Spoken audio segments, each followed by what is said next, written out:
out of control. I'm out of control. Out the park. Centerfold. Yeah, hard to say. Overload. Ain't no parking space. On the road. Yeah, I'm out of control. I'm out of control. Out the park. Centerfold. Yeah, say your breath. I'm too cold. Yeah, devil hate. Yo, what's good? What's happening? Brand new episode 3 is from the Ring. Of course, it's your boy Chris J, man. Glad to be back. Got the boy Trell Sav and Tyler. They sharing one camera. I'll finally get to see the nigga, bro. Exactly. Y'all get to see Light Bright back there, man. Hey, man, but glad to have Tyler. Tyler makes his actual on-camera debut, man. But hey, it's good to see him on here.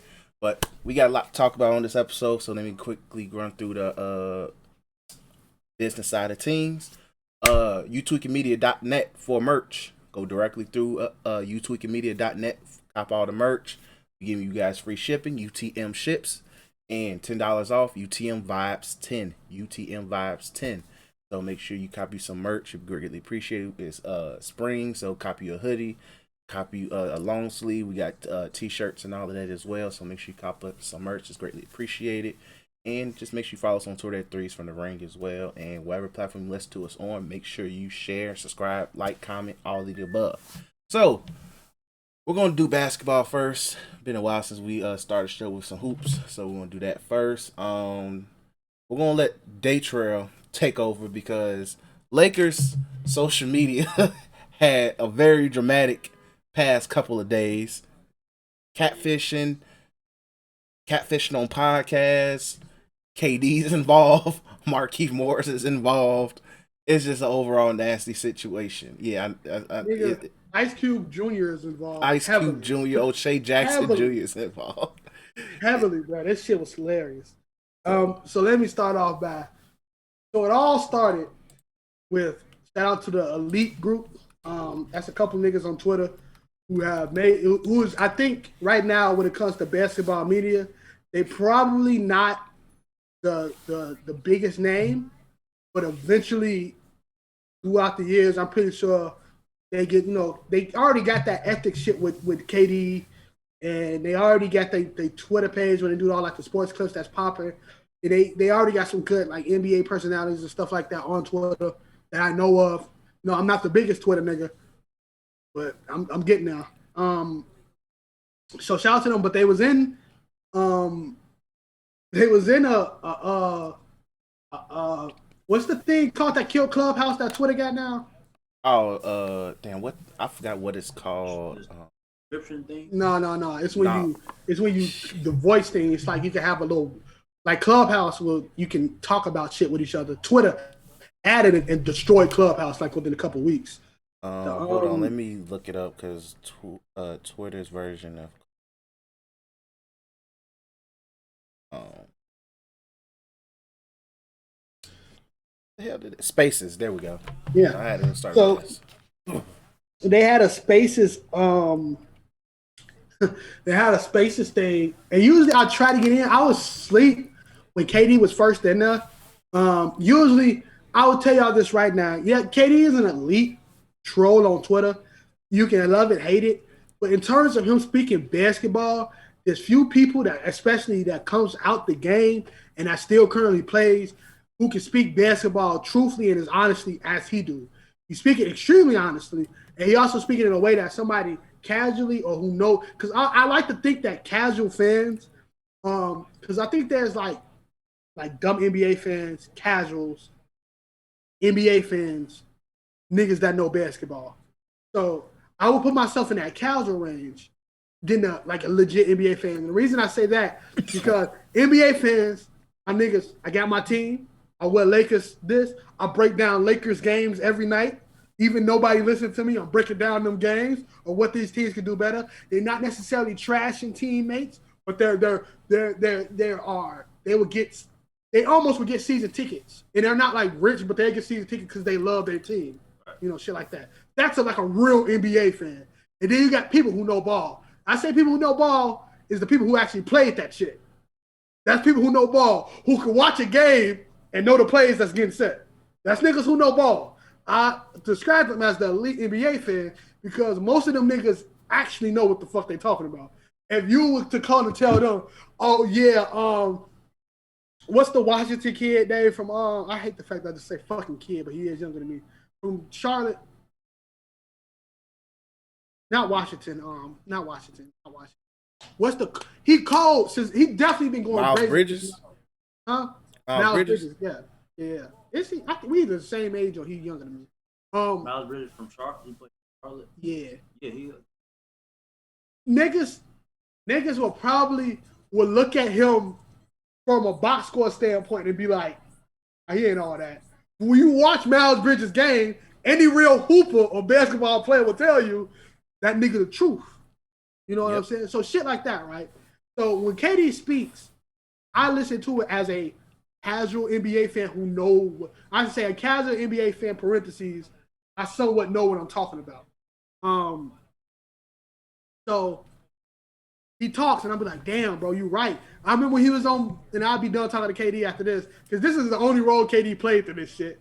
But KD, the bigger name, will make the story pop out more.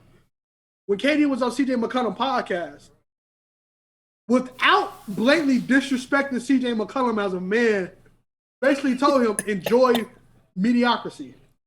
On his podcast, when he told him, why are you mad? Because he was like, man, we couldn't compete for the title. He told this man in the most respectful way possible, hey, man, don't worry about what's going on up top. Just worry about where you at. Go listen to the clip. I remember the clip. It was a funny-ass clip. This is when DeMarcus Cousins came to, and CJ was like, quote-unquote, in his feelings. And KD, but when you listen to KD, when KD talk, that he not trolling media personalities or fans, it's some good listening, right? So they on a podcast, they talk, they shoot the shits, and I guess they brought, not podcast, but in the little room, and they brought this nigga named King. I refuse to say his part of it because I think it's like Big King. I don't know. I hate to call something like that. I know Twitter handle is Kingsborough, but his Kingsborough. The at is Kingsborough, but and it was like, my nigga, didn't you get catfished? And everybody like catfished. And they was like, yeah, some girl on Lakers Twitter catfished him. And we all like, huh? And they was like, he asked her, can he FaceTime? And she was like, no, I don't FaceTime because of past trauma or something like that. Let me tell you niggas right now. You got a girl on Tinder. You met a girl online. Y'all talking, y'all liking each other. And it's come time you want to see her, but you're going to take her on a date. And you ask through FaceTime and or for a picture. No. And they say no, she has a dick. There's no way around it. Or she's 600 pounds. They could be 600 pounds. You know how fat women take pictures? Put the tits right there. So you know what's going on. If she don't even do that, well, let me say, if he don't even do that, that's a dick. You gotta. There's no other way around it. Even KD said it. That's a man. So everybody started looking up this bitch Twitter page. Her name was like Vivien. Yeah, Vivien. Yeah. And people started going to her pictures. Now, rest in peace to all the down bad niggas. And we about to get to that. So, on Twitter, I think either a couple of days beforehand or that day, so Vivien is part of a podcast, a Lakers podcast. And Vivien apparently has cancer and went missing. Now, the guy she does a podcast with were just throwing, help us find Vivien, Lakers family, let's do it. I don't even fucking know why he's doing this shit. Then he told, hey, Lakers, let's see how we can do this. He told all the ESPNs and LA news sites, let's get this trending. She was trending. Prominent Lakers Twitter handles were literally on there saying, let's find this woman. They saying, let's find a woo-woo. Did people actually start looking at this woman pictures? Got my phone, because I was able to put one, was able to... And some of them pictures is outrageously horrible Photoshop, G. People actually believe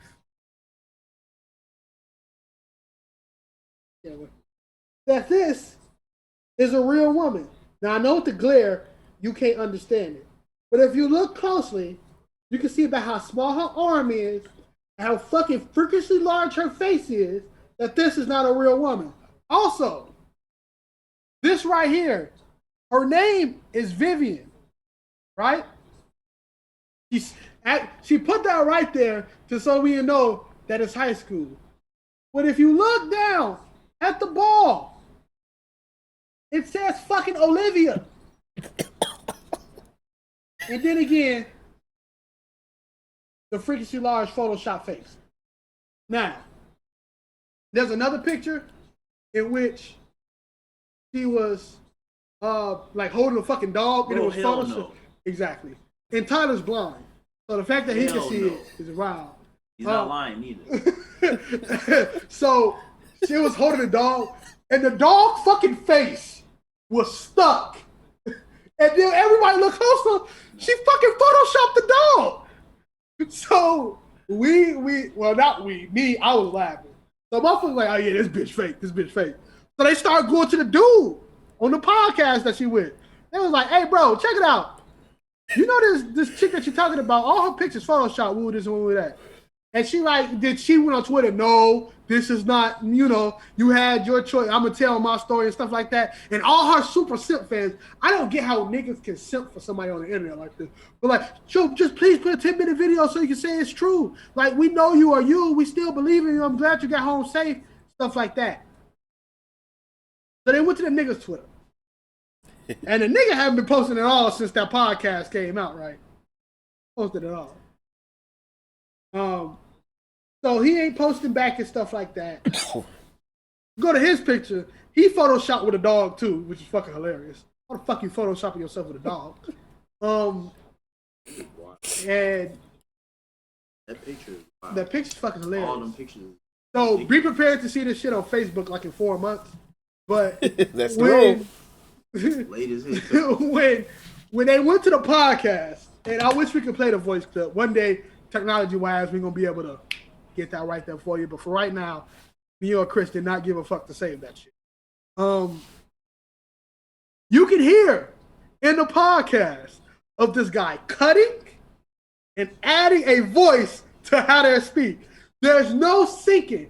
And the reason why, because the only person that got interrupted was him. If you ever do a podcast, there's no chance that there's only one person getting interrupted multiple times through multiple podcasts.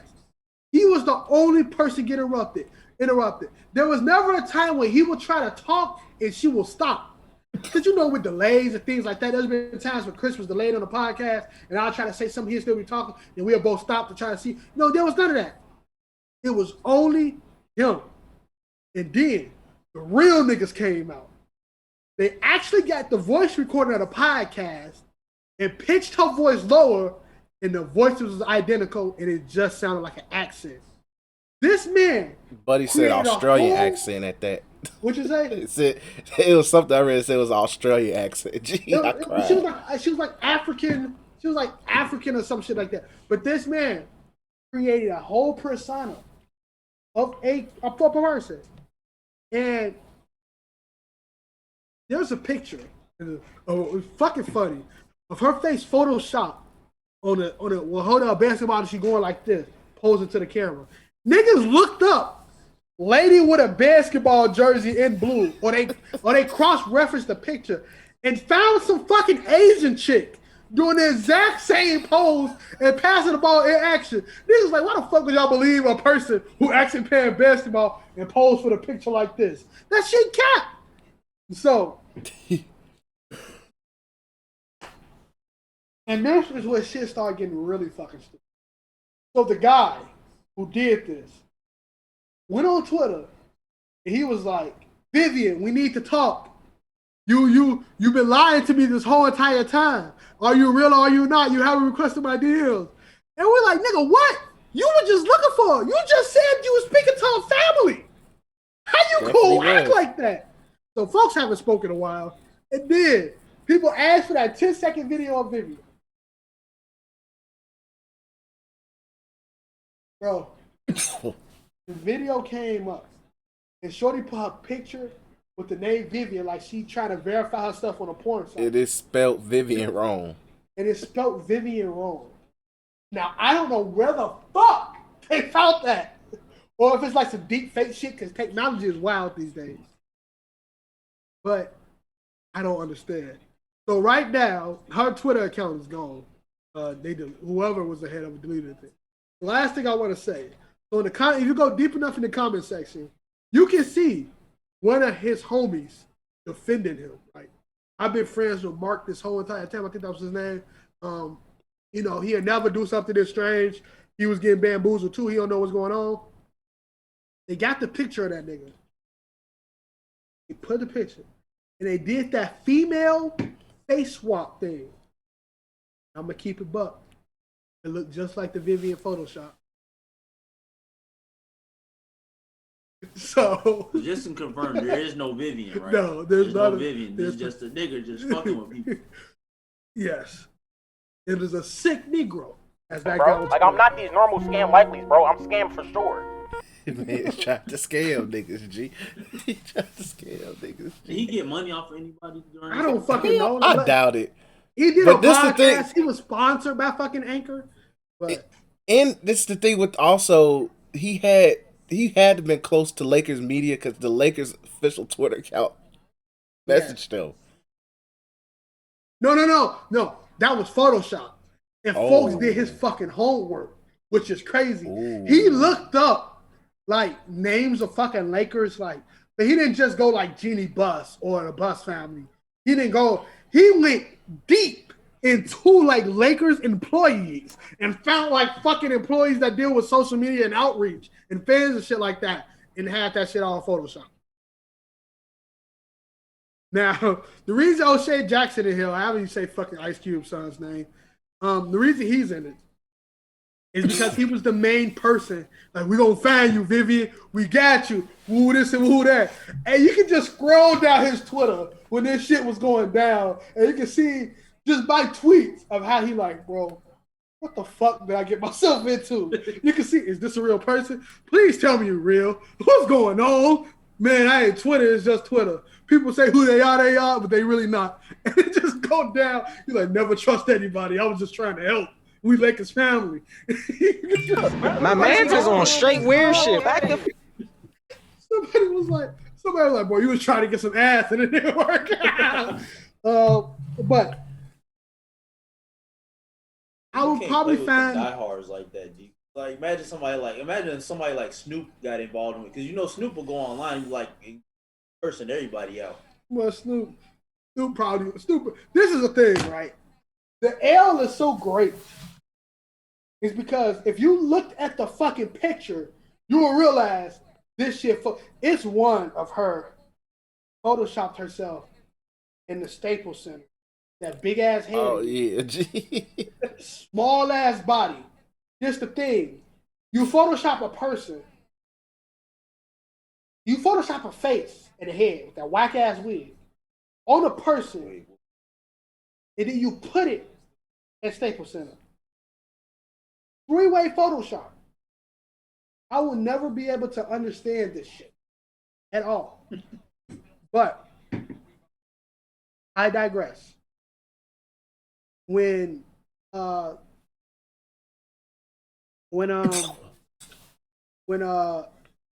this shit's all said and done, we'll realize that there's a lot of catfishes in this world. When the last thing you want to see is when you warn a bitch on Twitter and you finally look at the pixelated face and realize you see fucking catfish or a Photoshop woman or something, and realize you was talking to fucking Harold in Nebraska, and he was able to swoo you into thinking you was actually about to get some ass. I think she told that nigga Kings, bruh, that she got a Bentley and all that type of shit. It's so fucking wild, bro. But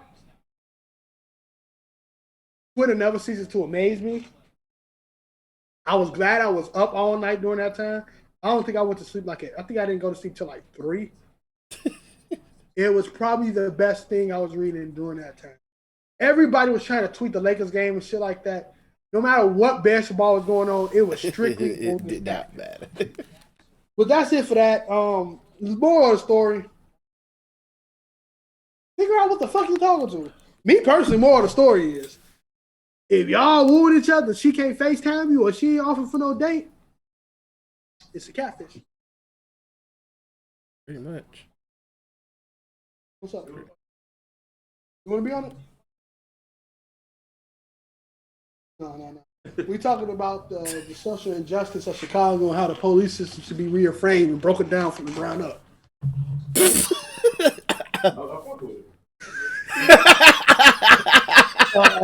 But no, let's go back to the hoops. All right, let's That's go not back. KD though. He really ain't had shit to do with it, but he made it more popular. I swear, it's just KD just been in all the right shit besides on the basketball court. But That's unfortunate. But while we still on the topic of Lakers, news regarding Kobe. So pretty much Kobe Nike deal is finito. And at this point, we do not know what the hell is the future for Kobe merch. And it's pretty sad, actually, when you think about it, but it is what it is. But as more details came out of why Vanessa Bryant and the family chose not to reinstate the Kobe Nike deal, makes Nike look pretty much like some big ass assholes in the long run. Let me see if I can pull up the quotes. Yep, here it is. So pretty much according to a source, the Bryant and their estate had grown frustrated with Nike limiting the availability of Kobe product during his retirement and after his January 2020 death in a helicopter crash. There was also frustration with the lack of availability of Kobe footwear in kid sizes. According to sources, presumably to be worn by both young boys and young girls getting their starts in the sport. Nike sources said it had presented an extension offer that was not in line with expectations of an ongoing lifetime structure like the Nike Inc. contracts held by both Jordan and LeBron. My hope will always be to allow Kobe fans to get and wear his products. Vanessa Bryant said, I will continue to fight for that. Kobe's products sell out in seconds. And that says everything. So pretty much, I can understand the lifetime contract issue. Like, Kobe is literally Nike's third biggest athlete ever. Third easily. Like, who else? When you think of Nike, you think of Mike, you think of LeBron at this point, and you think of Kobe. Got other niggas there, but it's like niggas was wearing Kobe shoes, and KD only had like a 2-3 shoe run before they started looking worse and worse. But Kobe shoes literally revolutionized basketball at one point. Literally, Daytra argued with a nigga about it, and so yeah.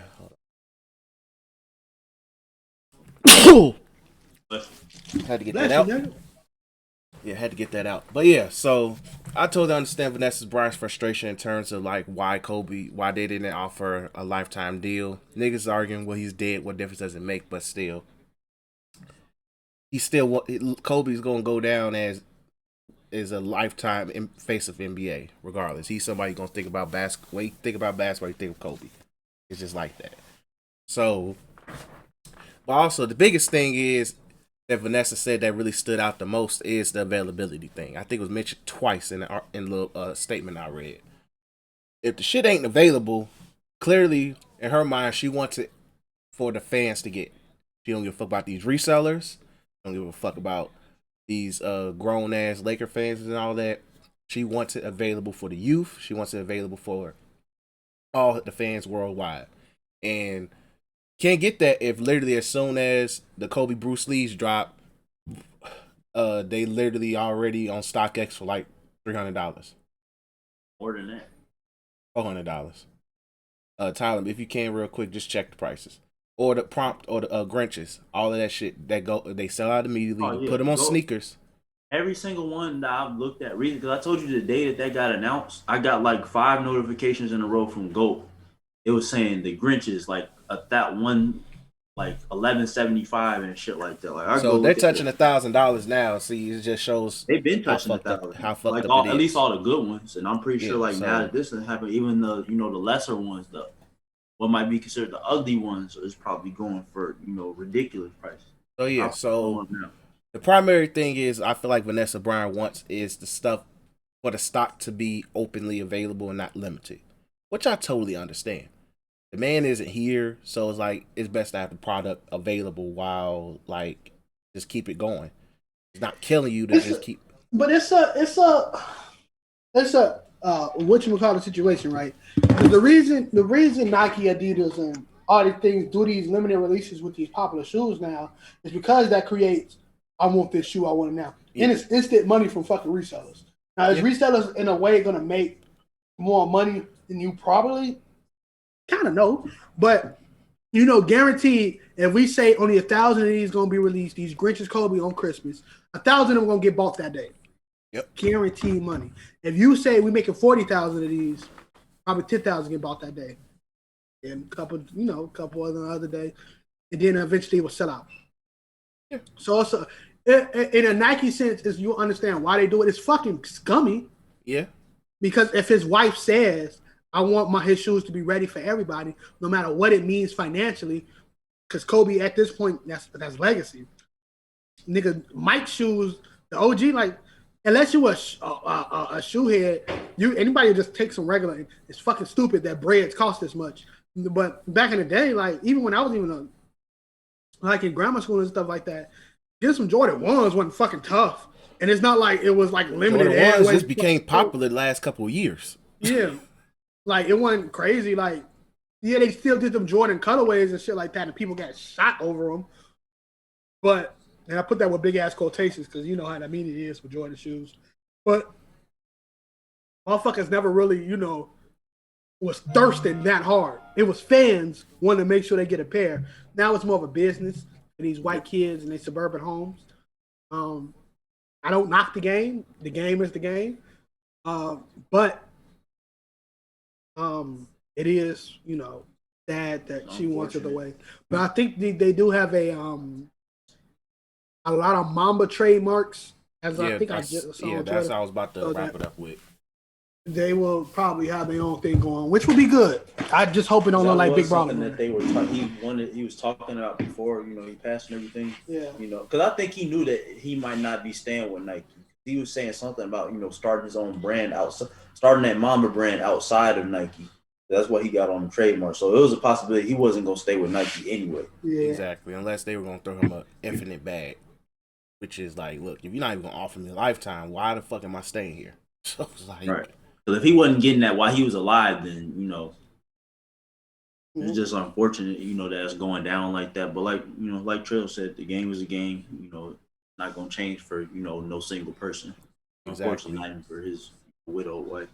Exactly, and like Vanessa's just doing what's best for her and her family at the end of the day, like, and also just preserving the legacy that he wanted more than likely in terms of how his gear, his merch is available, especially like when it comes to kids. Like I understand because Kobe was literally saying, "You know what? Look, let me influence the youth. Let me coach the kids." So like I'm pretty sure he would want kids to have his shoes on and not just have to call Nike and be like, "Can I get freaking these shoes in a size 5 and men, nigga, please?" So that's a different debate in itself. But yeah, so I'm not mad at what Vanessa's doing. She's doing what's best for her and honoring the legacy of her husband. So it's like, do what you wish. Just like as Tyler said, don't make sure them shoes don't look like big baller brands. Which more like she's a woman, so she has good taste. So. And they got connections, so I'm pretty sure she can get with some some good designers. Exactly, some good designers. Just stay away from Virgil Abloh. Stay away from Virgil Abloh. All right, so that's actually getting some basketball. So, big week. That's just the most positive thing of this week has been Steph Curry and his recent play of recently until tonight, where reality kicked in and got kicked in the ass. But it be that way sometimes. But there was a lot of trash moments in that game too, from both sides of it, from both teams. But Steph Curry has been playing out of his rabbit ass mind, scored in multiple 40+ games where he's shooting over making over 10 threes, just making niggas look outright disrespectful for the for the greater good of the Warriors. And this is like the Steph Curry I think many of us wanted to see. At least for the past couple of years, just to see him just be like, know what? I'm about to literally drag this team through the mud just so we can say we are a playoff team. And me still being team fuck Steph Curry forever, I respect it. I respect it a lot. I respect the effort. I respect what he's doing because literally, I just saw Andrew Wiggins fucking miss an open layup that could have sent the game to overtime. So it's like, if this is what you're working with, and I understand why you guys are in the position that you in. It also makes me question Bob Myers and the gang on how the fuck you guys think of roster construction. Because Jesus Christ. And Kent Basemore's having minutes. But much love to Steph. Keep going crazy because hey, if you're able to drag that team into the playoffs and you just say make the 8th seed and you play against the Jazz, I'll give them a puncher's chance. They got to get off the play-in tournament, though, bro. Play-in tournament gonna have some niggas in there, especially in the West. What you looking at, Portland?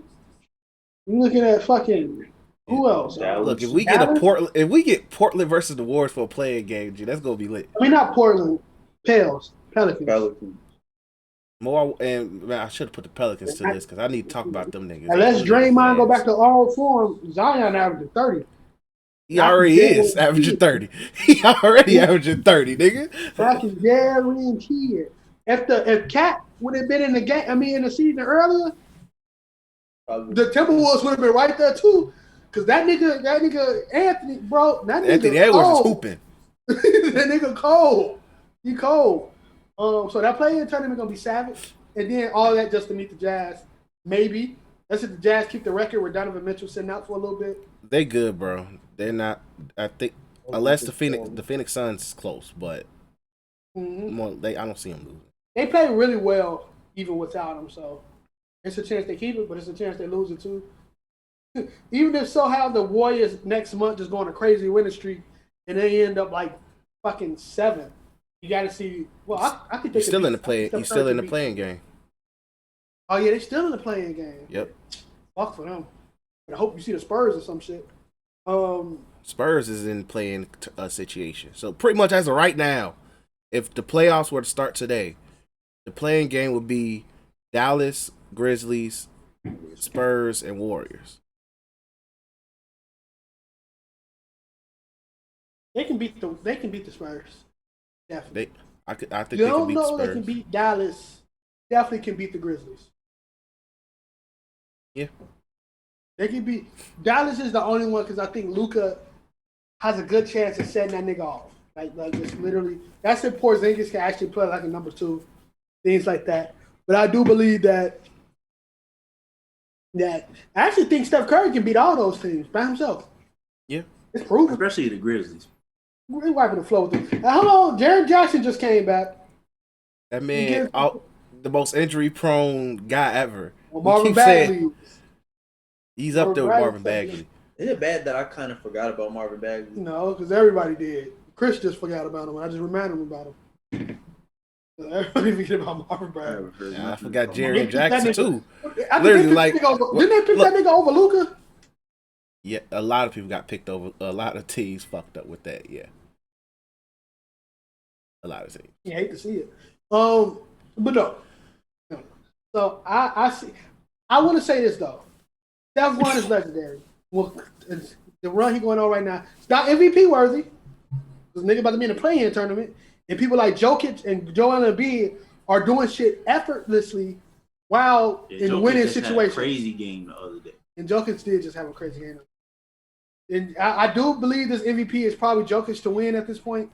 As much as I want to see Joel Embiid win it, Joel Embiid and his team been getting exposed by certain teams. You hate to see it. But Joker is probably about to win MVP. Now, when you think about Curry's stats, and I think they're amazing, and it's not me coming at Sturdy. Curry. Greek Freak having an offensive ass. I'm gonna stand on this. I talked a lot of shit about Greek Freak last year, but I'm kind of pissed off that no one's hyping this nigga up. You want to see what he's It's gonna called do fatigue. It's No, MVP fuck that. fatigue. Fuck that. Fuck. I hate that. I hate I that. understand, but G, that is just how the media runs. He's coming from with it, but they gonna say, let him do that in the playoffs. Let him He take gonna do it in the playoffs. against the teams that it matters against, though. He go like I'm telling you right now. Mark my fucking words. There would not be a Greek Freak choke. I ain't gonna say he gonna go all the fucking way, but there won't be a Greek Freak choke. If he go against the Miami Heat fucked. Because he will have a revenge game of the fucking century. He just got to worry about Bam. And Bam is playing really good.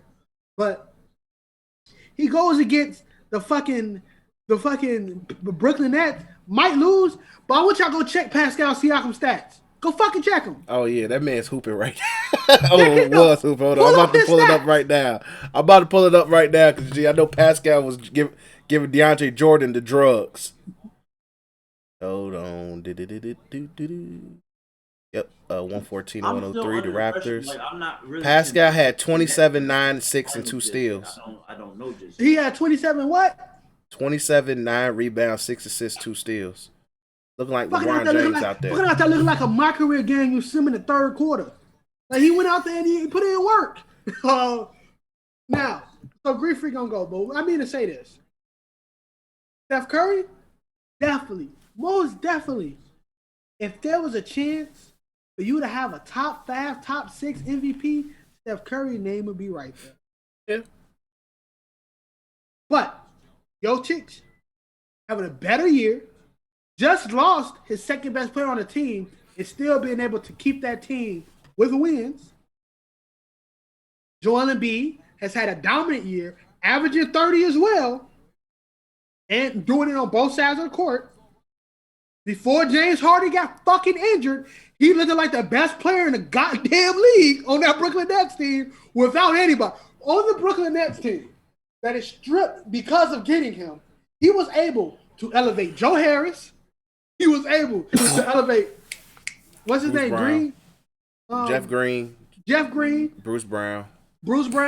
And DeAndre Jordan was consistently getting lobs and tip-ins the whole entire fucking game. And this wasn't, I'm trying to average 30 points, fucking James Harden. This was, we winning games because I'm playing perfect fucking basketball, James Harden. So I want to hear that. He was playing perfect fucking basketball without the 2 best players with him. Kyrie was out there freaking on sabbatical, and KD came lifting fucking leg. So he was out fucking there doing work without anybody. I don't want to hear that shit about, oh man, Curry got to jump up to the MVP. Curry is playing outstanding. You're still in a situation where you're fucking losing. You just fucking lost when Oubre and them combined for fucking 90. Kelly Oubre and Wiggins, and I think Jordan Poole. Jordan Poole's ass as well. Jordan Poole plays some good defense, though. Yeah, fuck him. If they offer, if Milwaukee said, hey, bro, we'll give you Drew Holiday if you just give us Jordan Poole a pick and Wiggins, shit, take him. Fuck the defense. Yeah, like, man, if they offer JJ Redick for Jordan Poole, they traded Jordan Poole. They offered Eric Bledsoe for Jordan Poole. They traded Jordan Poole. Nah. I'm sorry. Eric Bledsoe looked like one of the worst point guards in the league right now, G. I don't know how that nigga. Look, man, this goes back to your Giannis point. Giannis gave that man 2 All-NBA defenses, G. 2. And we made an episode, check the archives, where we said who has Eric Bledsoe locked up? They just lost the game because Eric Bledsoe wasn't paying attention. In back-to-back possessions. So, look, but I would like to say, I think what Steph Curry doing is amazing. I do hate, and this is not just the Steph Curry thing, I just want to keep saying this. I hate those type of stats that they put up. When they talk about 30-point games, they're like, score the most 30-point games for a person 33 or older. That's a stupid-ass stat. It's a random-ass stat. We call those LeBron stats, where it's just like, exactly. Where you bring that from? Good is LeBron, Kobe, and Mike. No, see, this is the fucked up thing about that. If you look at the 30-point, if you look at the 30-point game streak, you ain't seeing Mike, you ain't seeing Bron. You seeing 3 niggas who never pass the ball. No, 2 niggas who don't pass the ball, and 1 nigga who pass the ball but still fuck you up. James Harden, Kobe Bryant, and that big ass nigga Wilt Chamberlain. Them the niggas you see. Now you might get the Mikes, you might get a Melo or 2, but it's literally them and then people. The fucking streak James Harden went on last year, and the year before that, and probably the year before that, is some of the best scoring that we have seen. So that putting that stat of saying scoring the most 30 points out of being like 33 or some shit, or like that shit's stupid. It's actually taking the claim away from somebody who did that shit without having to be that fucking age and did it longer. Also, you have perfectly good stats to show. While Steph Curry, while somebody like Klay Thompson scored more than 10 threes 5 times out of his whole career, I think Steph Curry's almost doubling that. Either doubled it or like at like 12 or some shit. They said like the rest of the league, like out of anybody in NBA history, the rest of the league is only like maybe combined. I think they said 11. Steph done did like 25 times this shit. Yeah, so it's fucking outrageous what Steph has done on this right now, just as a player. Lastly, I think it is talk to say he's top 10. I think it's there. I think it's impossible to say a person with 3 rings, 2 MVPs, 1 unanimous, and the greatest shooter of all time not to be a top 10 player of all time. Yeah. That's cap. I think that's cap. So yes, he should be a damn near a lock for a top 10 player. Yeah, when it's all said and done, yeah. Because I think right now, if in our last time we did top 50, I think I had him at what, around 13 or 12? I think I had him at 10. Either him or KD I had it. Now this is not saying he's better than like somebody like KD or some shit like that, because he's not. It's just, based off in terms of greatness and how he's really, changed the game these last 10 years. Somebody like that deserves to be in it. But while Daytra is looking, I'm just gonna read off these stat lines, G, because this started immediately after he came back from the little tailbone injury. So first game back, 32. 32. How many threes? Because this is always the fun part. 6 for 14 from 3, which is really good. Efficient as fuck. Next game, 36, and shot 5 for 11 from 3, while going 13 for 13 from the free throw line. Come on. Next game, 37, where he shot 3 for 12 from the 3-point line, but still gave you 37 points. Next game, 41, where he went 5 for 10. Next game, 32, 5 for 12. 38, where he went 8 for 15. Next game, 53, where he went 10 for 18 from 3. Next game, 42, where he shot 11 for 16 from 3. Next game, 33, where he shot 4 for 13. Next game, 47, where he went 11 for 19 from 3. And then dropped 49 and went 10 for 17 from 3. Then I know today he wasn't that good, but life happens. But point is, the nigga's been hooping his ass off. I had him at 12, which, look at it now. I sound like Skip Bayless if I actually, in my mind, would say Bill Russell is better than Steph Curry. Right. I know Bill Russell got 11. But he also fucking went to go sharecrop after he got off them games. I don't even fucking give a fuck.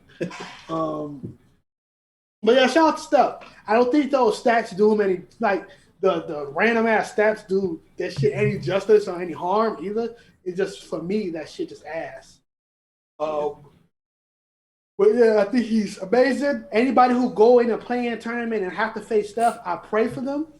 Better hope somebody switch that nigga, that garbage ass nigga, Toscano on you, and call it a day. Next year, if Clay's healthy, don't be surprised. A 3 seed or a 4 seed, whooping niggas' asses, and he's legitimately an MVP candidate. Depends what they get for Draymond too. Huh?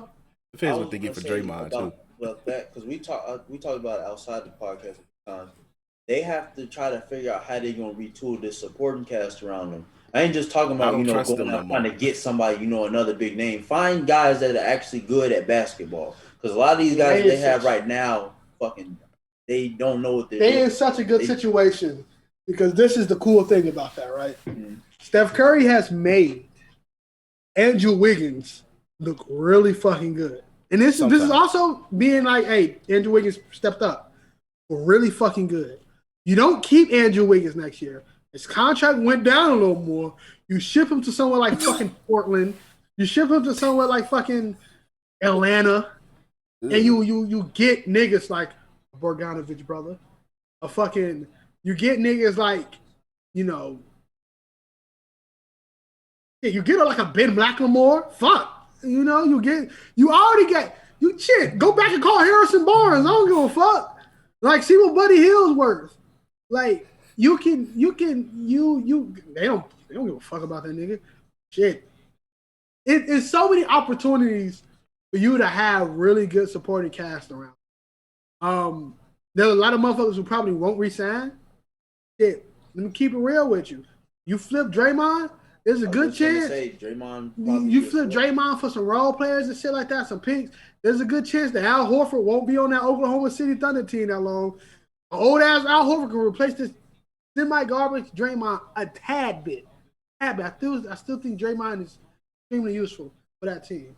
But other than that, you still player stock is high as shit. Somebody like Nerlens Noel, stock is high as fuck. You can have him coming off the bench for your well, you still got Wiseman. At the end of the day, even though they fucking killed his meniscus. Yeah, they killed Wiseman. But you have so many situations, and when you look at like players that will play with Steph Curry because they see how great of a player he is to play with, you're in a good situation. And I hate to say it, if all else fails, it's easier to trade Klay than anybody on that fucking team. Anybody in their right man to be like, I want Klay Thompson. I want him. Depends how healthy he is. There's situations where they can, retool around. They can retool. They just got to do it. Now, it's for obvious reason they couldn't do it this year. They weren't expecting Klay to, get hurt as bad as he get destroyed, hurt. Nigga was rehabbing the Achilles just to fucking hurt the tear his ACL. You know how fucking that fucking leg he probably couldn't even feel shit in that motherfucker. How he feeling the fucking wind or the goddamn I don't know, the breeze when he walk in his house. As long as he come out at least 80% of what he was. He probably won't be a lockdown defender anymore, but I'm telling you, that type of shooting you don't miss. Shooting that don't go away. That's just repetition. And then think about it. He ain't got to exert his energy on defending. This nigga just about to be popping threes all the entire time. This nigga about to be Black Cal Corver. All you gotta do is shoot. Yep. With slightly better defense. But yeah, but with better defense, even though he playing with one leg. It's just that lateral quickness ain't. Yeah, lateral quickness ain't gonna be there, but you can still put forth effort. He ain't dunk anyway. Well, he should have never went up to. Never mind. But let's go ahead and move on. More good news. AD is returning. Anthony Davis is returning to. By the time you guys listen to this, tomorrow night, it'll be Thursday. So Anthony Davis returned to the Lakers. Lakers are finally starting to get healthy. They pretty much just got off a road stretch where they went 4-3, which is pretty good. I know they just lost to the Jazz the other night, but literally the Jazz was fully powered, and at that point the Lakers just like, look, man, fuck the Jazz. So it is what it is. But thoughts on AD's return and how it will impact this current Lakers team? Like I've been saying on this podcast, I root for Chicago ball players, and since AD is the best Chicago ball player probably ever. Is that true? Ever? As of right now, yeah, he's up there, yeah. Isaiah Thomas, we still gotta put respect on Isaiah Thomas. Nigga, is AD better than Patrick Ewing? Yeah. So he better than Isaiah Thomas in your eyes. I don't start that. Look, man, we're not about to bring that discussion back. That was a funny night. But nah, never bringing that back. AD is amazing. I just, I've been praying. Literally, I don't even pray for basketball players. I've been praying. AD don't hurt himself. I hope he's 100. He said he 100%, but that's like telling me, yeah, that's like me telling a motherfucker I'm not sleepy. Like I'm always sleepy. So when it comes to him being on the court, don't go as hard. Frank Vogel, watch this nigga minutes. Which I think he will. Yeah, like when you going against Dallas, don't have this nigga guarding Luka. Like, why? Like, have KCP do that so you don't get fucking cooked like Kawhi doing. Have KCP guard this nigga. Just be cautious because Bron is coming back soon. I predict Bron will probably be here probably beginning of May 2 weeks. or right in the middle of that motherfucker. Probably beginning of May. And then when he comes back, y'all will have the best basketball team in the league again. Because what this team showed during that road trip, they had people who can step up. Andre Drummond can be a fucking force when you need him to be. So they looking good. Like I said, I always root for AD. It'll never be a time when I don't root for AD. I don't care. If I owned the basketball team and AD just won a championship off my said basketball team, I would still root for AD and his success. Because that's a Chicago nigga who did it the right way. So, shout out to AD. I can't wait to see him back. Definitely gonna watch that game. Oh, it's on TNT, right? Gotta be. Yes, a TNT game. Yeah. So yeah, watch that game. And see what happens next. Yeah. So yeah, I'm happy to see AD back. Like I said, I really hope he is healthy. I think the Lakers did the best they could to preserve him until they know for sure he's comfortable.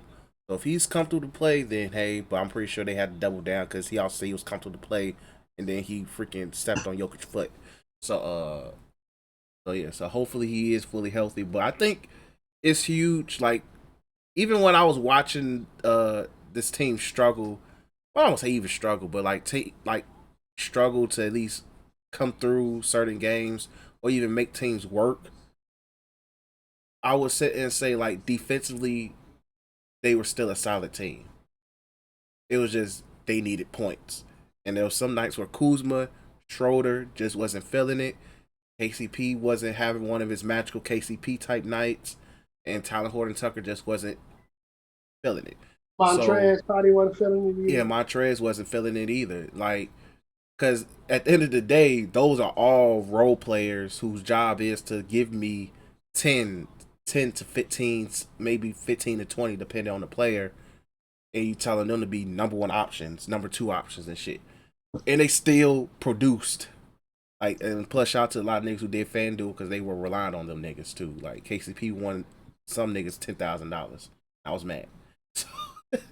I'm on a FanDuel group on Facebook, G, and I'll be sitting looking at some niggas parlays, G. Niggas is securing bags just by putting $50 in, G. You have to. I have not done shit in a minute. I'm just looking at shit. I'm not saying don't do it, my nigga. The fuck, I'll never tell you not to do something like that unless I see you don't have your flat screen TV no more because you sold them, okay? But no, like I'm saying, like just start, doing research, and then you gotta mad look at statistics. Yes. Mad look at other. That's why I'm learning, G. I'm learning a lot in that group, G, because I'm like, niggas said they're breaking down, like, yeah, like, you gotta look at certain players' averages and look at, like, their rhythm and shit. I'm like, some of these niggas is smart with it. So, like, I'm sitting and learning. Really, look, bro, you can quit your job off sports betting if you do it right. Like, really.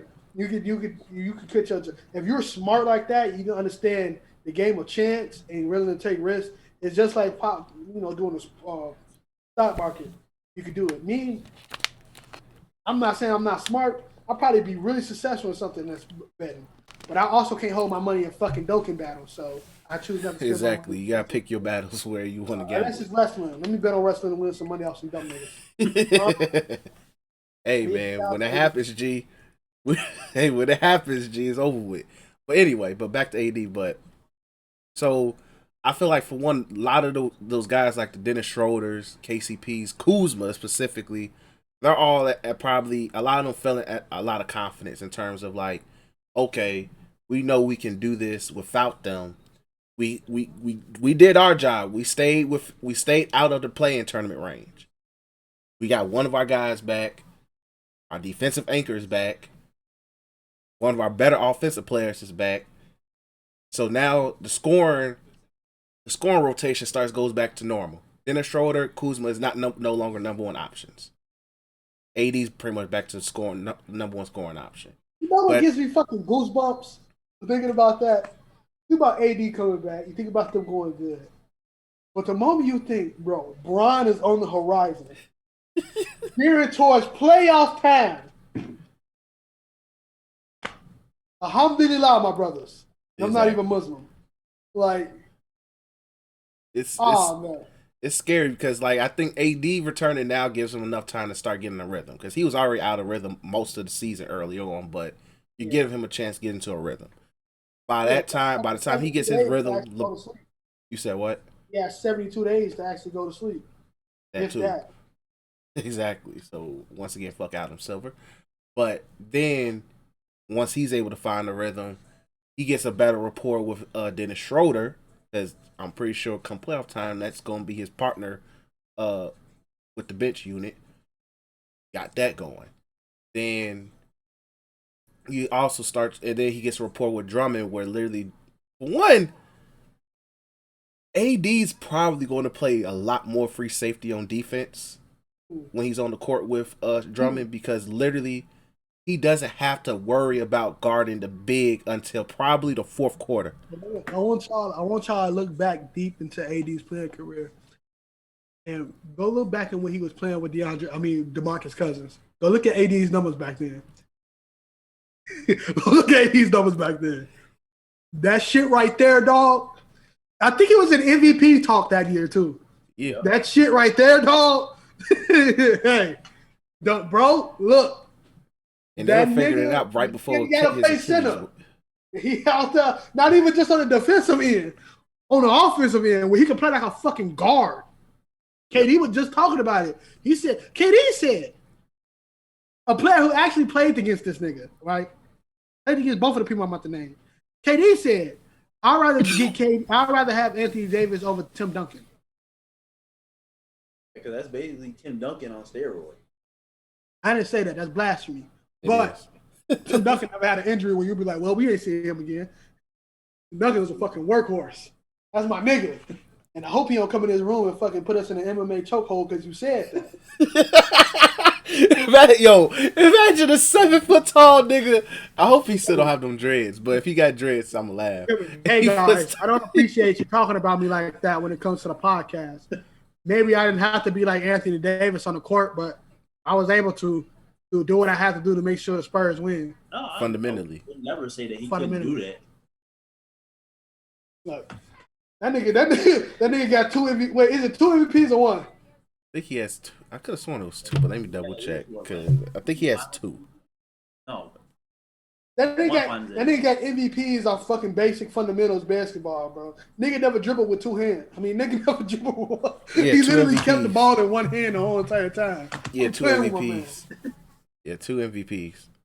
So. But yeah, Anthony Davis and he don't have to play, specifically back to the back all the time. That's one of the most dangerous players you could ever have to go up against. Like, what do you do to put in front of him that's gonna slow him down? Mm-hmm. And it's less wear and tear on his body. Because literally, he rap like he's in a winning situation now. Because for him to be some as injury prone as he can be, and like imagine he was still in New Orleans or some shit. Like, Yep, I agree. But I'm happy for the Lakers starting to get healthy. So like it's good to see one of the league's biggest stars come back. Good to see AD coming back. Pretty sure Lakers fandom can breathe a little bit more easier at night now because some of them tweets, them niggas is going fucking through it, which is hilarious as hell. But then again, they had all eyes has been on them since forever. If you was to have an MVP, thank you for saying that, Tyler, because I forgot. If you was to say right now, you had to pick between 2 people on MVP, Julius Randle or Steph Curry, who you picking? Julius Randle. Because he literally helped bring the Knicks back to life, bro. He just had 40 and 11 tonight. He hit 6 or 8 from 3-point range his damn self tonight. No. They ain't never happening again. But bro, I'm about to say, bro, they updated Julius Randle on 2K. He about to whoop some ass. that nigga about to look like LaMarcus. Look, man, all I'm saying is in my league, G, I got Julius Randle come off the bench. He be giving some legends drugs, G. I just fucking team up. It's a team I thought with Steph Curry and goddamn Kevin Durant. They was whooping my ass for 3 quarters. Oh, G, I told you about that team. That team pissed me the fuck off. I don't remember if I won or lost that game. I don't remember. You say what, cuz? I don't remember if I won or lost that game, G. They got the fuck off on you, bro. G, all I remember was, like, I locked Steph down most of the game, but KD came alive in the most KD time. Bro, KD ain't shooting nothing but fucking threes. I think he had 7 threes that game, bro. Gave Andre Iguodala fucking drugs.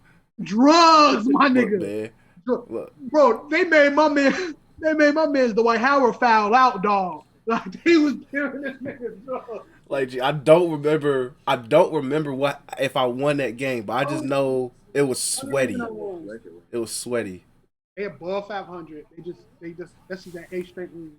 If they go on a 10-game winning streak as the New York fucking Knicks, Julius Randle number 3 in MVP voting. I don't care what anybody says. Well, he's definitely getting most improved, regardless. He's getting most improved, regardless. I'm giving him that. What am I about to say? Oh yeah, the only reason I won that game was because Klay Thompson hit like 8 27. 32 and 27 at the 5th seed. That's a scary ass 5th seed. I feel sorry for who I go. I didn't even know the Hawks were. Yeah, the Hawks literally They skyrocketed. literally went on a winning streak. Look, man, they said, let's get us a real coach. They said, all right, look, we're going to replace a black man for a black man, but the black man we're about to hire is a way better coach. It was like, all right, cool. Nate McMillan. He black? Yeah, Nate McMillan's black, yeah.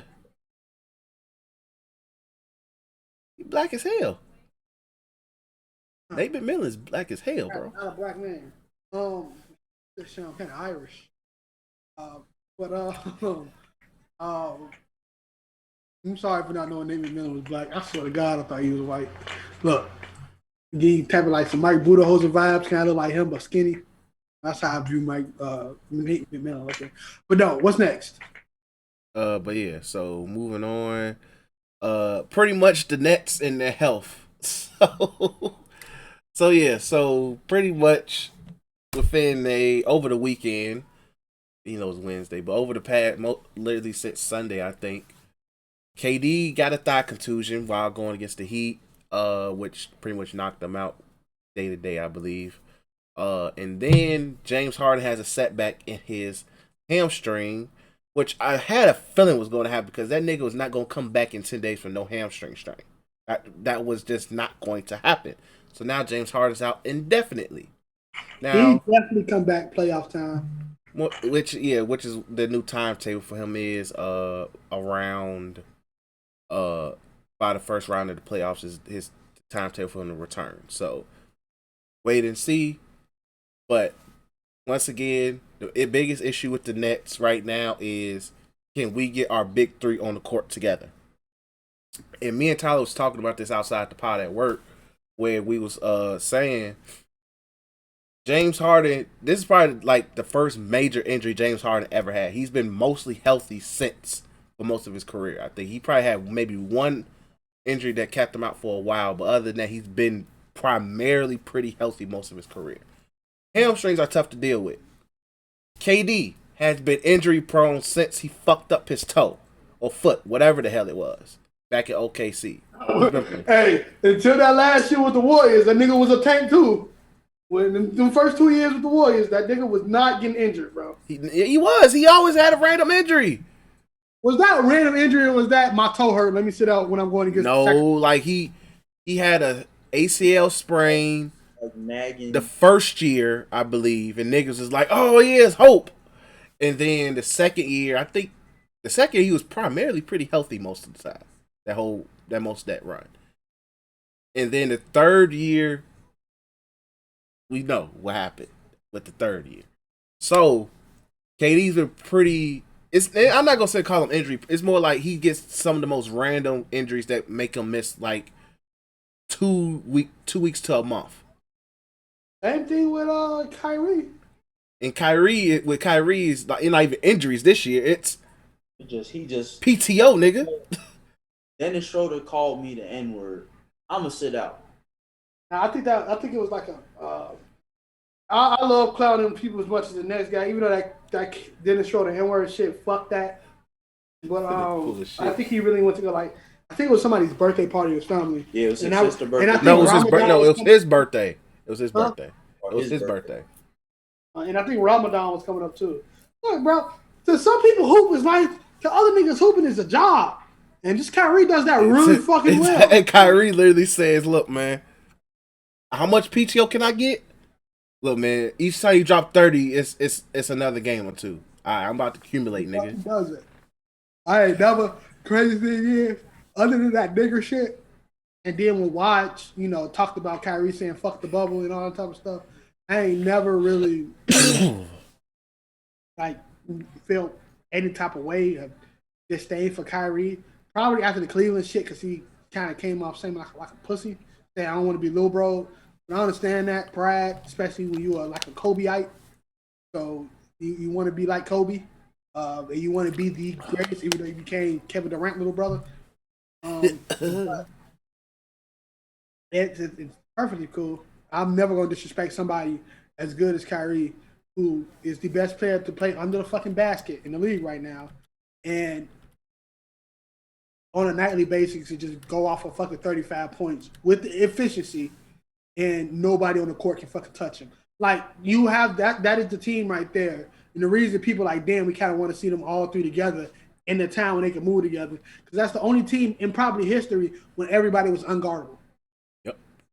There's no like way. Like with the Warriors, there's what? Trap Steph Curry. You don't have to chuck that bitch up and pass it. Make Clay drive. KD gonna fuck you. No homo. With this team,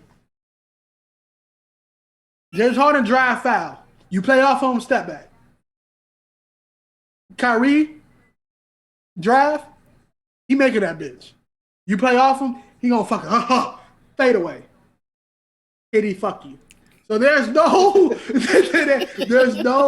KD's gonna destroy niggas. That's what I mean. Not like the times I've seen KD play this season, like I've said it before, like he's done this in the past, but he's like so set into his skill set now where it's like a pull up is just it's a work of fucking art. Have you ever seen KD literally play against niggas where he ISOing niggas? Like he's looking at people like, you can't guard me. You know you can't guard me. I swear. He L niggas this shit. You should change your man. One of the biggest sins right now is the fact that there's a chance.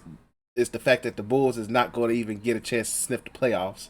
Fuck them, because I was hopeful that I could see the Bulls be the 8th seed, and literally I could go see the Bulls in the playoffs to see KD light them niggas up. I want to see KD hoop in person one time for the fun time. You watch KD hoop. Let me tell you something, bro. I want to see KD hoop in person. I love watching KD play basketball. KD is one of my favorite players. This is why he's so fucking great. And I don't even about to say shit he do on the court. It's because the only person you can compare him with in the league is fucking LeBron James. And that nigga is considered number 2 all fucking time. So the only person in the league right now that KD has a contemporary is the number 2 nigga all time. And he's old right now. And he's an old man right now. LeBron's old. Look, so there is a it's so funny because when you look at KD, you look at motherfuckers that say, "Oh, this person had his number." There's nobody who ever had KD's number. Ever. There's been times when defenses worked really, really fucking well, and they was able to limit what KD could do on the court. That's no cap. 25. But exactly, he's probably still dropped 25. Probably even fucking got an ugly 30. But there's been nobody who can completely say, "I shut that nigga down." When it gets the Heatles by itself, nobody was seeing this nigga. I don't care how many times they switched. Nobody was seeing him. He just lost because the Heatles was better. Lost to the Spurs because the Spurs was better. Nobody was seeing him. And injuries. Injuries played it. This nigga, they was like, oh man, Kawhi, and they was locking him down. No, Kawhi. This nigga averaged 27 in that series. What Kawhi owe him? With Tim Duncan? With Manu? With Tony Parker? With real niggas on defense? There was some real niggas on defense. Might have been holding everybody else, but they was holding. Only thing they was holding from KD was his nuts. Exactly. That's what he's putting on him. Exactly.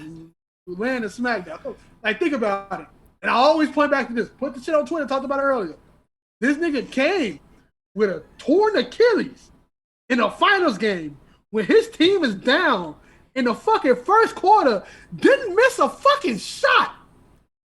When his primary defender was the quote-unquote best defender in the series. Didn't miss a fucking shot. Put the fear of God in Kawhi to the point he couldn't really get a rhythm until the fucking fourth quarter. And it was KD too late. didn't stop fucking. It was too late. He was in the game until that time. Not until KD got injured. They was in the game because KD set that precedent of, nigga, I'm better than these niggas. So there's when I say, oh yeah, you can't guard Kyrie, you can't guard Harden, I'm not capping. But when it comes to that nigga Kevin, there's no honestly way you can say, fuck, I can go. I think people can give him go. I think somebody like Greek Freak Joel Embiid can give him go. But let him Make him work. In terms of literally, they're not saying we was able to contain him. It's over. It's over. So it's a crime. Even though I don't like the Brooklyn Nets super team, I think, you know, I really can't blame Blake Griffin for getting the ring. I think there's a bigger agenda behind this super team mantra, especially the one, because KD would never tell you why these niggas came to play with him, right? He never said we wanted to win a culture. He just shook his shoulders like, just ball. So I think there's a bigger mantra around it. I think it's a better poetic justice to tell, like, if y'all want to rate us of the rings that we got, we gonna team up and get these rings. Why not? And y'all gonna watch some ugly ass basketball because no one can beat us. So I can see that why. I don't necessarily blame him. Like, at this time, you have to stack the deck. Because if it's just you and Kyrie, you know you're not making it. Just keep it up. You know what I'm saying? Like, if it's just you and Kyrie, you know there's a chance Kyrie fucking kneecap say, yeah, I need another year. And you know there's a chance that you might just lose because the role players around you couldn't do it. And then there's another chance you will see Bron in the fucking finals game. You have seen that before, in which he dropped 50 on your forehead and no one was able to stop him. So there's a chance. So you know this. So yeah, you tell a nigga who's dissatisfied where he at to come join me and we're gonna rack up. Is it a crime? I guess. If you look at it that way, or saying, Depends on how you look at basketball. Yeah, at the end of the day, it's these niggas' job. If somebody told me, Chris, Tyler, y'all come together, we can make y'all 6 figures. Y'all just gotta leave the place y'all at. Fuck my job. Fuck the Ridge. I'm gone. You know what I'm saying? They about to, if they can stable their legacies, especially fucking Harden. He win one ring. All. That nigga like top 15 maybe. Got an MVP, got a ring, got multiple fucking scoring titles, got multiple fucking MVPs, all NBAs, got records out the fucking wazoo. Will probably be the leader scorer for the Rockets for fucking time ever. Ever. So like, there's no like denying that. So it's a crime. Oh well, it's what happens. I really hate to see this whole thing. KD's my favorite player on that team. Kyrie, assassin, but I hate to see Harden go down because he played perfect basketball when he entered the Brooklyn Nets. And it's not saying where he got these superstars around him. They only played with each other, what, 6 times? Legit 7 games. Just 7. Yeah, I think he had triple-double his first game just playing with KD. It's just because it just, not even just because he was passing the ball to KD. It's literally just because he's that good. He was able to be the best version of himself. Yes, and then the system that he in, shout out to Steve Nash's system, he was able to not be considered, you're the only hope for us scoring. Right. You're the only hope for us to go on a run. He was able to, I don't want to break down the whole Brooklyn Nets game and shit like that. Well, I'm not good at shit. But I would just say this: it's a crime. I think James Harden. If it wasn't for like Jokic and Joel Embiid being like first timers right there, there was a legit argument that James Harden was the MVP of the league. And people was kind of mad about it. He was trying to say that, no. You got other guys. I'm sorry, like that. The way he was putting that team, putting the team together. You think about it. James Harden was the glue of the offense. He was putting it together and letting it all flow through him. And it was beautiful. He never was really able to do that with Houston. He was always, even with Chris Paul, he was always the offense. Mm-hmm. He always had to be the initiator. Now he could be the initiator of it here. He don't necessarily got to be like, okay, I'm gonna do this, boom, boom, boom, step back. He don't got to do that 20 times a night no more. Yeah, it's just amazing. So I would have voted for him. To tell you the truth, I know Joel Embiid and Jokic balling, but in terms of just looking at what the fuck he got around him, like when KD and Kyrie ain't there, you look to your left and you see a nigga who probably you see Joe Harris ass. You look to the right, you see DeAndre Jordan with a cane. You see this nigga, the fucking Jeff Green, who been to every fucking team in the league, and you made that team a top 2 seed by yourself. Look, hey, let's see what's happened next, man. But go on, Chris. But yeah, so hopefully Nets figure it out. Like, we'll see. Hopefully the health issues slow down for them, because it's literally the only thing that's stopping them from the finals is the health. Let's go ahead and move on to UFC 261. Next big event this upcoming week. I have the card if you don't want to struggle trying to find the card right now. Right. So this is going to be, I'm sorry, Chris, I hope you got money to pay for this pay-per-view. Nigga, you lucky we get paid this fucking week, and Tyler needs to put in on it. Tyler, you putting in on this pay-per-view. If you want to slide, Chris, you already know. Come through. But this card right now is a fucking powerhouse of a card. Me to math this fucking Zoom screen real quick. I'm not even gonna go with the main event first. I'm gonna go down to the fucking regular card. The prelims? No, hell no. You got Anthony Smith versus Jimmy Crute. Jimmy Crute, up and coming young guy, 25, in the light heavyweight division, 1 loss. I can't tell you who the fuck that was against. Doing his thing. Anthony Lionheart Smith will always be consistent.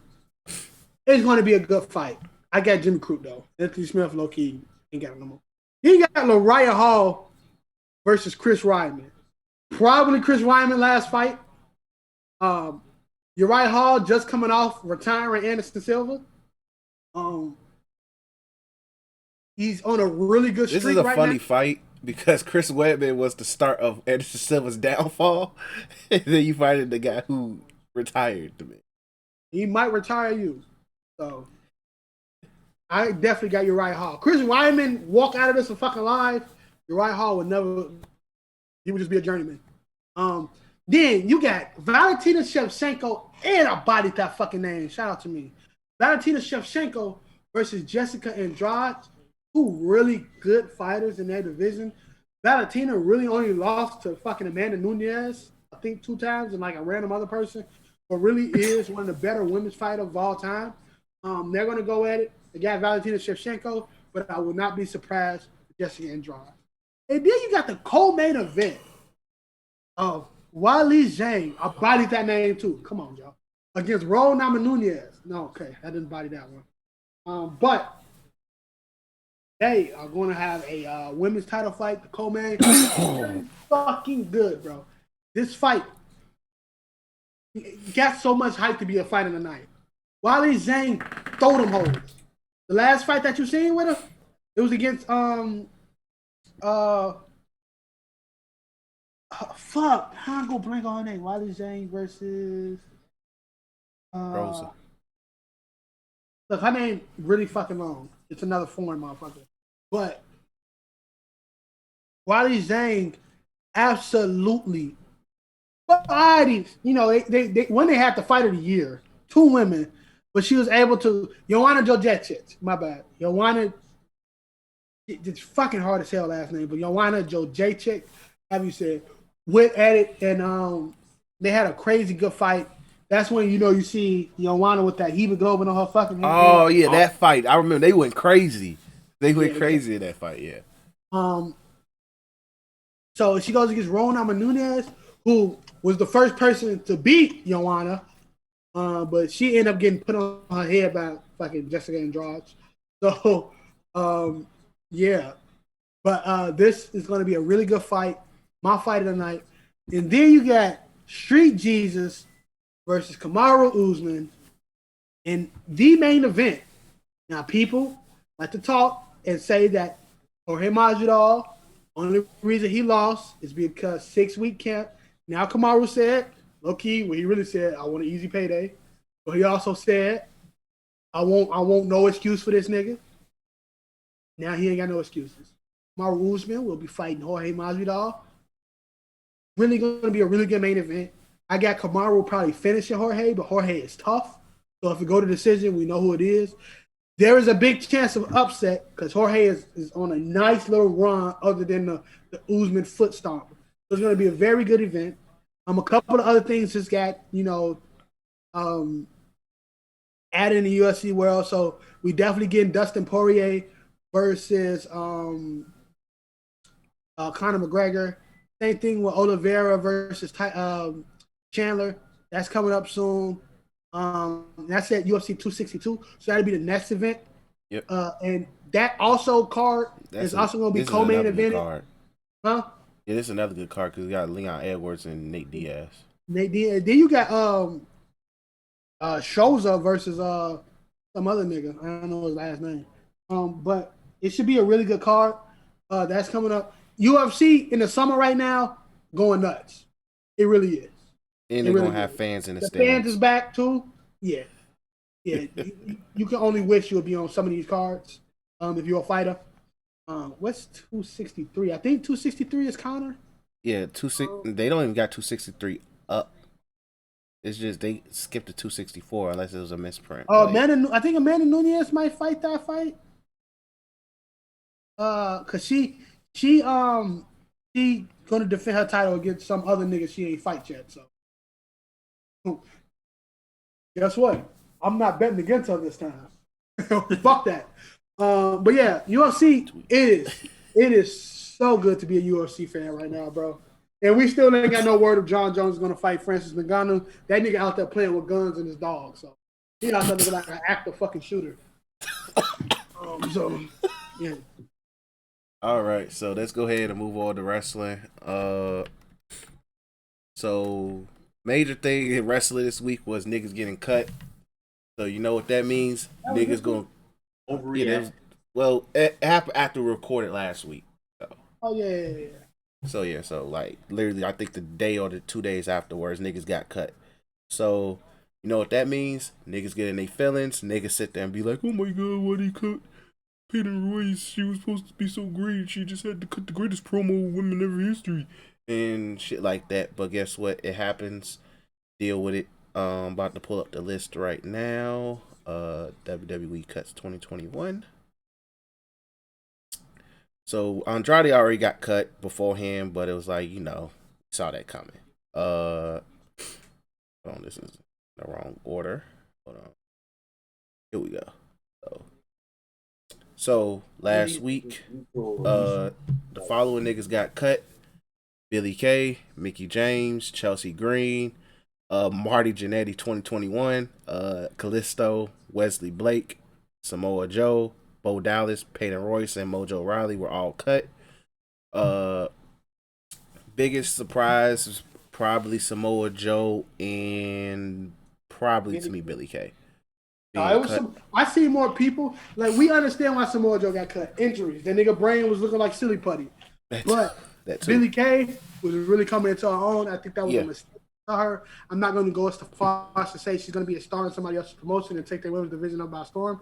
I don't fucking know. She couldn't really wrestle. In some people's eyes, I don't have the the wherewithal to say that. But Billy Kay, personality for it for sure. I literally laughed every time she came on that screen, bro. She was that fucking good. Yeah, she was a. I don't laugh at fucking wrestling because a lot of that shit corny. But she was that fucking good. Like that fucking good. I'm so sad. I was really hurt that day. I thought they was gonna get rid of Aleister Black too. I'm probably gonna go on a WWE hiatus. It was gonna be very Chris heavy podcast. But I'm glad Aleister Black didn't get released. I'm glad Buddy Murphy didn't get cut. Yeah. People was kind of speculating that he might. I definitely thought he was getting cut. I was gonna be sad about that too. I think Daniel Bryan gave you one of the fucking him and Roman Reigns gave you some fire fucking matches. Yep. And then they put a lot of fire under you. I was praying Cesaro didn't get cut as well. I know he just came off a Mania fucking victory. That's why I thought he was probably gonna get cut because they gave him one last thing before he go. It'd have been different if he faced somebody like fucking, I don't know, like Jackson Riker or somebody just to get a win. Then they probably would have cut him. But it was against Seth. They were trying to, I felt like they were trying to build him up, putting him up against Seth. So yeah, I could definitely see it. But I have to say, we can go individually about who was this and who was that when it comes to this cutting shit. I'm gonna tell you this right now. Stop having make-believe relationship with these wrestlers. Stop acting like y'all give a fuck. You don't. Especially the ones that ain't been on TV for months. You don't give a fuck about Bo Dallas. You damn sure don't give a fuck about Tucker. You don't give a fuck if they kept their job or not. You need a way to cry about WWE on the internet. It's not me shilling. Because I'm fucking really hurt about the Peyton Royce shit. And at the end of the day, I realized, it's a job. Motherfuckers get cut every day, B, at real jobs. Unlike the niggas in real life, they got paid hundreds of $1,000s to sit in fucking catering. So someone could go somewhere and go get a job like that. Yeah, like if Samoa Joe wants to go to AEW right now, they'll sign him today. Yeah, got that 90-day shit, but yeah, like people are like, oh, it's on the anniversary of all the cuts from last year. So what the fuck? What does that amount? You're tone deaf. Tone deaf about what?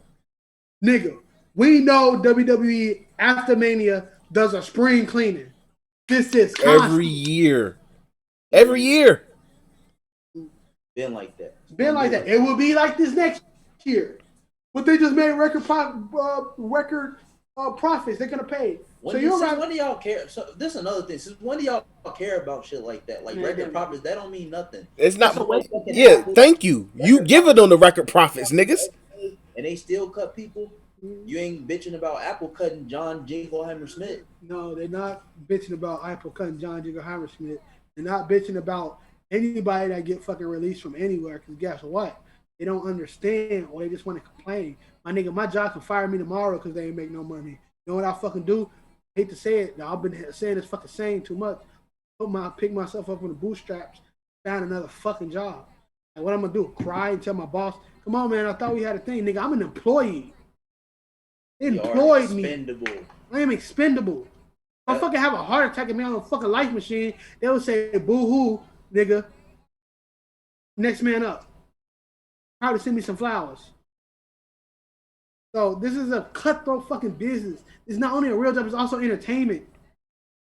A lot of shit that go into this. Is Vince McMahon evil? I don't fucking know. He also the same nigga who hugs and cries niggas at the main events of WrestleManias. I don't know. So I'm not saying don't be sad. I'm saying realize these people ain't your friend. Not just at a 10, they knew they was about to get fucking cut. Samoa Joe knew to write on the wall they weren't gonna let him wrestle. He knew it. Same thing with Christian. And that's probably why he was like, look, I just want to wrestle. So, respect it. I fucking love Samoa Joe. But the nigga couldn't stay healthy. What can I say? He had a fire ass thing. I wasn't the biggest fan of it, but Chris probably the only one. But the doom. Then niggas Joe, he just shaking his fucking head. Come on, bro. Samoa Joe thing, bro. That was a moment, okay? But it is what it is, man. Like, I hate to say it, everybody ain't fucking Roman. Everybody ain't Sasha. Everybody ain't Bayley. Everybody ain't Charlotte. And let's not forget that a lot of times these same fans that's complaining about guys that like I said, weren't even getting TV time. You were rooting against guys like Roman to get cut at one. He was rooting against Roman to lose a spot. You had people want injuries on people like Charlotte. You had people who didn't understand like it's the business in general. Like it's the way it fucking is. There's a reason why certain people up top. You can say, "Oh, when we live in a digital age, so if somebody bring up ratings, I don't give a fuck." How many of us? We don't even got fucking cable here, but we still watch Raw. You wanna know how? Because it's fucking stream the shit. Yep. And YouTube.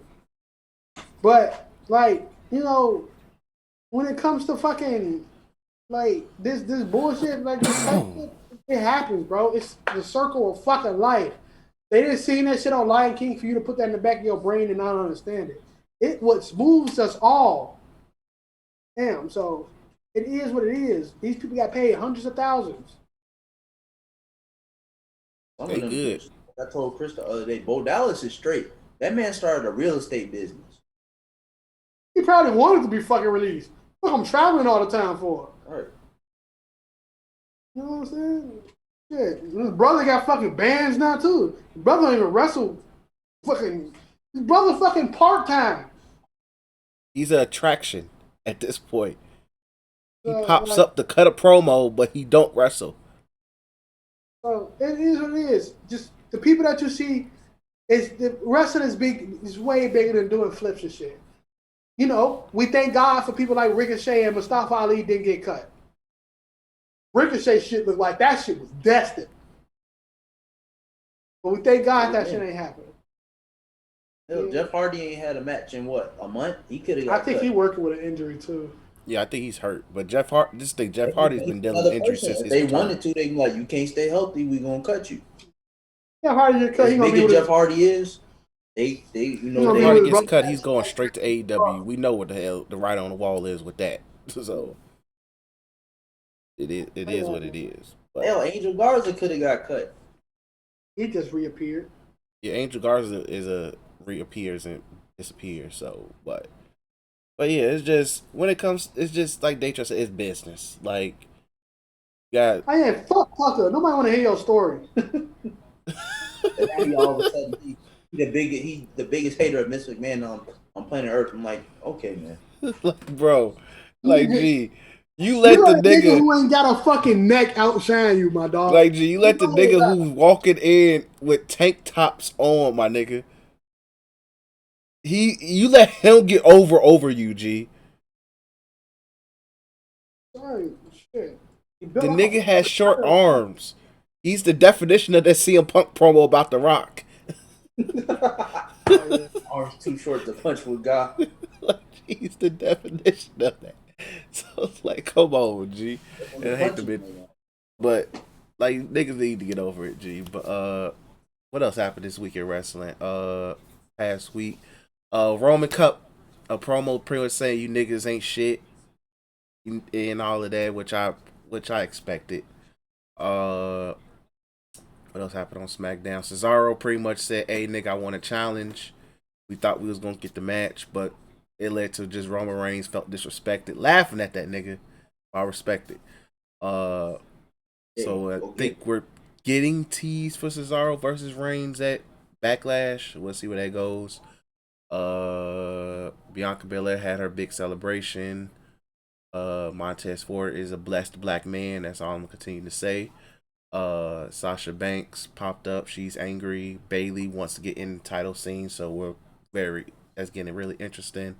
I'm predicting we're gonna have a triple threat at Backlash for the women's title. I wouldn't be surprised. I think they have a triple threat in the future. I think Bianca dropped that belt at SummerSlam, so they got enough time to get Bailey in. Oh, Mia Yim is headed to SmackDown. Oh yeah, we'll get to that. We'll get to that. But yeah, so that's how the SmackDown Women's title scene's looking. Shout out to Apollo Crews and Brother Aziz. That nigga's named after a sneeze. So shout out to that. Let's see where that goes. And Cesaro and Jey Uso had a good match. Cesaro, he won that match, or Seth interfered before. Yeah, Seth came. Oh, yeah, no. Seth saw. That whole episode of SmackDown was funny because they showed the swing like 45 fucking times. 45 times. Maybe more. Or less. Who knows? But they showed it enough. Like, And gee, just to this sell it, that Steph was pissed off was like, you know what? Yeah, G, if I see that shit one more time, G, he whoops Cesaro's ass at the end. So it gives us the idea like we don't know where it might go next with them two, but let's see. So SmackDown's pretty decent.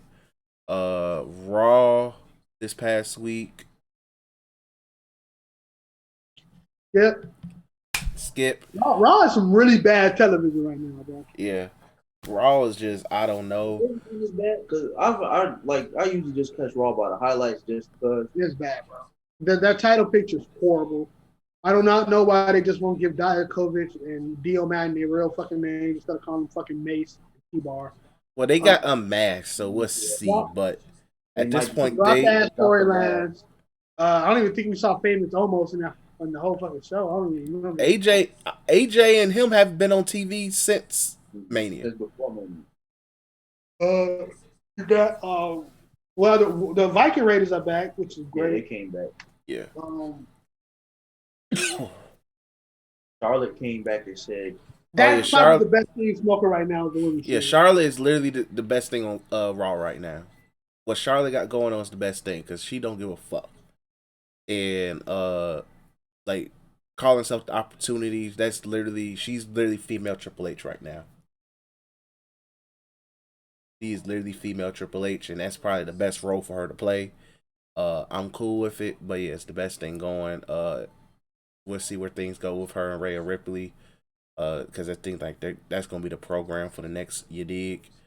To probably leading up to SummerSlam. But yeah, Raw is just it's cringy right now. It's very cringy. I don't think Bobby popped up at all this past week. He hasn't been there the last 2 weeks. No, he was there last week because he fought Riddle. Oh, yeah. Wait. Matt Riddle had a fucking slapper with Randy Orton. Let me say that was a good match. That was a really good match. Let me say something, bro. Please, Matt Riddle, get acquitted of these crimes. Please. I want to stand you so bad, no homo. He is so fucking good at this wrestling shit, bro. It's just hard to root for you. My nigga, back-to-back slappers. I ain't never been invested in the same match like that until I was like, since him and Cena had that awful ass tables match. But that right there, and you had what, Randy? Great match. Really great match. Matt Riddle is the fucking truth. He wrestles good enough to the point where it's okay that he don't even have the U.S. title belt no more because it's just so much fucking fun to watch him wrestle, bro. Win or lose, like Matt Riddle can go with damn near anybody in that ring. Yep. It's just the fact that we don't know if this nigga did what he did. We know he ain't. We know he ain't shit. We just need to know, like, hey, nigga. Hey, he ain't cheating on his wife. Ain't got shit to do with me. But it's just the other shit. Like, did you do the shit were you out here being Deshaun Watson? I really thought the NFL did a hit job on folks. Folks is weird. I think they did a hit job, but I think they leaked it. They knew what he was doing, and they're like, "Bro, you sure you want to do this?" Yeah, man, I want to make my own. This ain't the NBA, motherfucker. Tell them about them hand jobs. we ain't no friendly player league. Tell them about them hand jobs. Yeah. The one in South Carolina? Yeah, the one you bumped the grind and nutted? Yeah, we got tape. So we got that nigga on the field now. But no, seriously, Matt Riddle's so fucking good, bro. Yeah. Best thing on Raw. Him and Charlotte. Rhea Ripley's still trying to get in her own, which I understand it's gonna be tough. Going from NXT to Raw with a championship belt around your fucking waist. Hard. People were asking, like, who do you think is gonna lose the belt first? It could be Rhea Ripley because they could have Charlotte come back and win the belt just for her, for storyline purpose of her proving her point. I don't think they do that. But I don't think Not they. yet. I think Not yet, at least. That, They could. I think they understand that people in Charlotte, like they're in Charlotte fatigue. I don't think they give her Triple H fucking runs already. I think she already matched her fucking father in less amount of time. So She don't have 16 yet, but she got 10. She got more than anybody else. fucking 10. In record timing. I think that's 2 less than Triple H. Well, Triple H got 12 or 13. Triple H has 15. Or 15. Come on, bro. So she can go on a Triple H run. She's done that in really like 5 years. Relative, but she older. Charlotte's like 30 something. So yeah, she's in her like mid 30s. Everybody else. Yeah. I'm pretty sure she's gonna want a family soon and shit like that. Yeah, Raw's been brutal. NXT time. NXT's been pretty decent.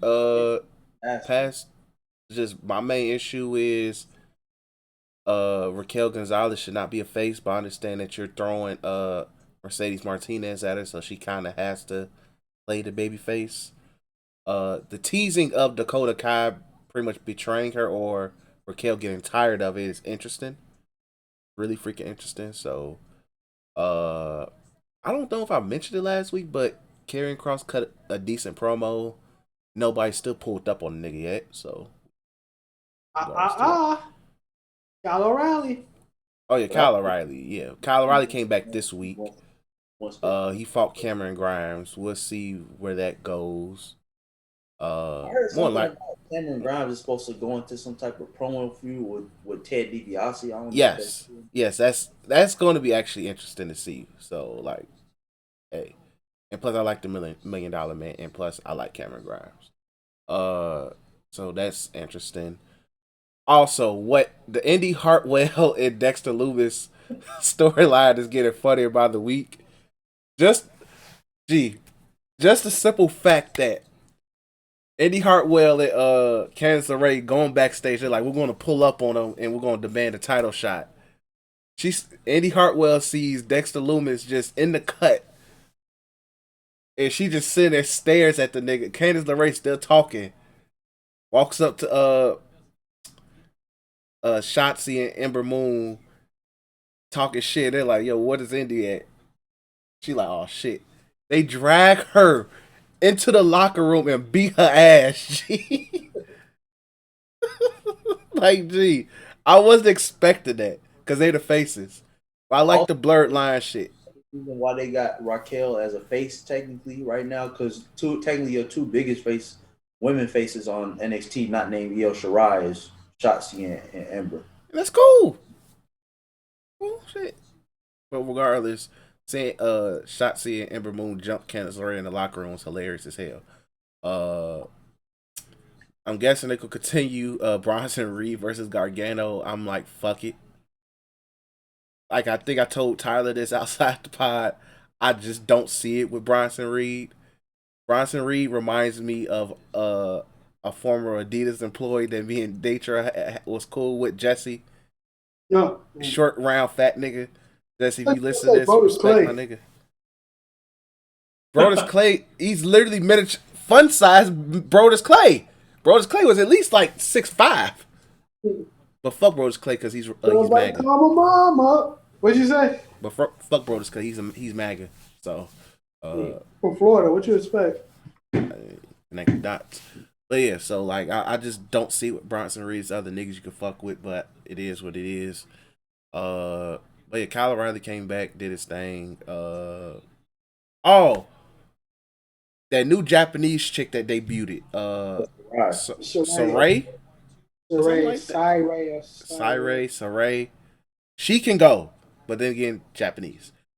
She can go. Like I've seen her out. I've seen her wrestle at least once outside of NXT before. I can't even remember, but no, she just debuted this week, so she's new. I saw NXT, it's like, okay, there's a reason they brought her in. Yeah, she's really freaking good. The match she had with Valkyrie debuted last week. Who? She debuted as what? Frankie Monet. That's a gay nigga name, but okay. That's why I thought it was a dude at first. I'm not gonna lie. When they just showed that promo, I'm thinking they debut some new, some new dude, but end up being her. Yeah, I was like, Triple H, what were you thinking? But, yeah, but NXT's been really good though. Really great. No, I was saying great, but really good. Like it's a lot of setup. You could tell that they're they're going through a turnaround right now. So they're figuring things out, putting pieces together. So it's just I'm more invested in what's going on in NXT and SmackDown than Raw, and that's the fucked up thing. Raw is in a super reset. Yeah, like they're in really. It's just gonna be Drew gets into it with MVP and Bobby every week until Backlash, and then Braun, and you throw Braun and Randy in the mix for the next month or so. Like that's gonna be boring as hell. Yeah, like you can tell, like they miss. Like the people who's missing, the main person who's really missing is Keith Lee, but you can tell they missing him. They need just another legit face for people to gravitate towards, because like Matt Riddle's stepping up, but it's like this is where I'm like, honestly, You can't fully invest in him yet because you don't know, whether. Yeah, you can't go all in with him because you don't know what the fuck. But it's like you have to put him on TV because he's such a good performer. At this point, I'm thinking about putting Finn back on Raw. Yeah, that's what we was talking about. I will put Finn back on Raw. I'm pretty sure Adam Cole is probably getting moved up. I don't know what the hell he about to do with him yet, but he might be getting moved up. So who knows? But at this point, promo packages right now for him, to appear. Yeah, so it's a really wait and see. But Raw just needs probably fresh talent, and they just need faces for people to gravitate towards right now. Cause it's so, yeah, Dry. Storylines are dry. It's just Like, this should be the last time we see Drew versus Bobby. hopefully. Yeah. I don't really know what would really be next for Randy, other than maybe a mini feud with Matt Riddle, Which is cool. For Randy. Braun Strowman.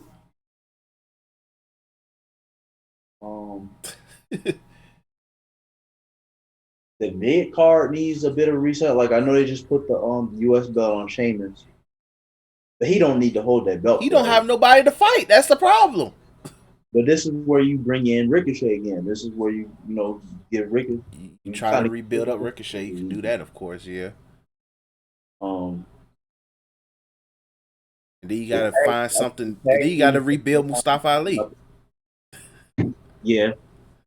Like that whole it's messy over there.